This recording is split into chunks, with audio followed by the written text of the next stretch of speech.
అందరికీ షలో. ముందు వీడియోలో యెషయా గ్రంథం నుండి కొన్ని విషయాలు మనం చూసాము.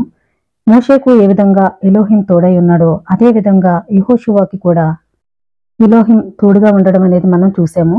ఎలోహిం యెహోషువతో ధైర్యం తెచ్చుకొని బలపడుము, నీవు ఇశ్రాయేలీయులను ఆ దేశమునకు వారసులుగా చేయుము. ఎలోహిం నీతో నుండును, ఆయన నిన్ను విడివడు ఎడబాయడు, భయపడవద్దు, నిరుత్సాహపడవద్దు అని యెహోషువతో చెప్పడం అనేది జరిగింది. ఆ తర్వాత మోషే చనిపోవడము, యెహోషువ బేగులు వారిని పంపి యెరికో పట్టణం గురించి తెలుసుకుని రమ్మని ఇద్దరి మనుషుల్ని పంపించడం అనేది జరిగింది. ఆ తర్వాత మన్నా కురవడం ఆగిపోవడం, ఆ తర్వాత వారు ఇశ్రాయేలీలు యోర్దాను నుండి గిల్గాలు అనే ప్రదేశానికి వచ్చి అక్కడ విడిది చేయడం అనేది జరిగింది. ఈ గిల్గాలు యెరికోకు తూర్పున ఉండటం అనేది జరిగింది. ఇప్పుడు మిగిలిన విషయాలు మనం చూద్దాం. ఇలాంటి విషయాలు మీరు తెలుసుకోవాలనుకుంటే నా ఛానల్ని సబ్స్క్రైబ్ చేయండి. మరియు ఇశ్రాయేలీల ఎదుట యెరికో మూయబడినది, ఎవరునూ లోపలికి వచ్చుట లేదు, బయటకు పోవుట లేదు. మరియు 2వ నెల 1వ దినమున ఎలోహిం యెహోషువతో ఇట్లనెను, నేను ఎలోహింను, నీవు లేచి చూడుము, యెరికో పట్టణమును అందున్న ప్రజలను నీ చేతికి అప్పగించుచున్నాను. నీవు నీ యుద్ధము చేయు మనుషులతో ఆ పట్టణమునకు వెళ్ళి ఆ పట్టణమును చుట్టుముట్టుము. దినమునకు ఒకసారి చొప్పున 6 దినములట్లు చేయవలెను. ఎలోహిం యెహోషువతో ఇక్కడ చెప్పడం అనేది జరిగింది. యెరికో పట్టణమును నీ చేతికి అప్పగిస్తున్నాను, నీవు యుద్ధం చేయు మనుషులతో ఆ పట్టణానికి వెళ్ళి ఆ పట్టణమును చుట్టుముట్టు అని చెప్పడం జరిగింది. దినమునకు ఒకసారి చొప్పున 6 దినములు ఆ విధంగా చేయమని చెప్పడం జరిగింది. యాజకులు బాకాలు ఊదెదరు, నీవు ఆ బాకాస్వరము వినినప్పుడు ప్రజలందరూ ఒక్కసారిగా గట్టిగా అరవవలెను, ఆ పట్టణపు గోడలు క్రిందికి పడిపోవును, ప్రజలందరూ ఒక్కొక్కరు తన పగవాని మీదికి వెళ్ళవలెను. యెహోషువ ఎలోహిం తనకు ఆజ్ఞాపించిన ప్రకారము అంతయు చేసెను. 7వ దినమున యాజకులు బాకాలు ఊదగా 7 సార్లు పట్టణము చుట్టూ వెళ్ళిరి. 7వసారి యెహోషువ ప్రజలతో ఇట్లనెను, అరవండి, ఎలోహిం మన చేతులకు ఈ పట్టణమును అప్పగించినట్లు గట్టిగా అరవండి. పట్టణము అది కలిగి ఉన్నదంతయు ఎలోహింకు శపింపబడినది, ఆ శపితమైన దాని నుండి దూరముగా నుండుడి.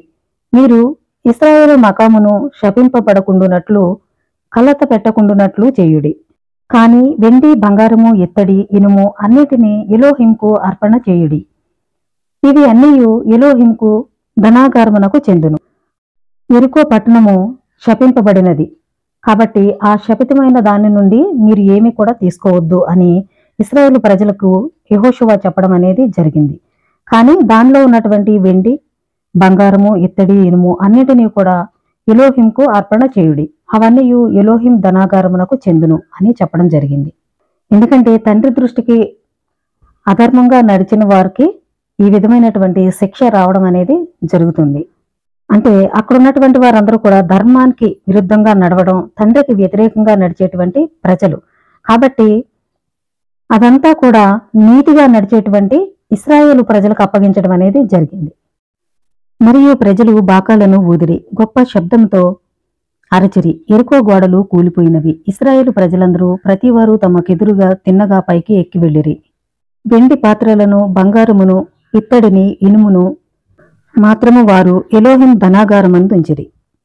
ఇశ్రాయేలు ప్రజలందరూ కూడా యెరికో పట్టణం చుట్టూ రోజుకి ఒకసారి తిరగడం అనేది జరిగింది. 7వ రోజు యాజకులు బోర్లు ఊదుతుండగా వారు ఆ పట్టణమును 7 సార్లు చుట్టి వచ్చి పెద్ద కేకలు వేసినప్పుడు ఆ యెరికో గోడలు కూలిపోవడం అనేది జరిగింది. ఆ సమయంలో ఆ ప్రజలంతా కూడా ఆ పట్టణం లోపలికి వెళ్ళి దాన్ని స్వాధీనం చేసుకోవడం అనేది జరిగింది.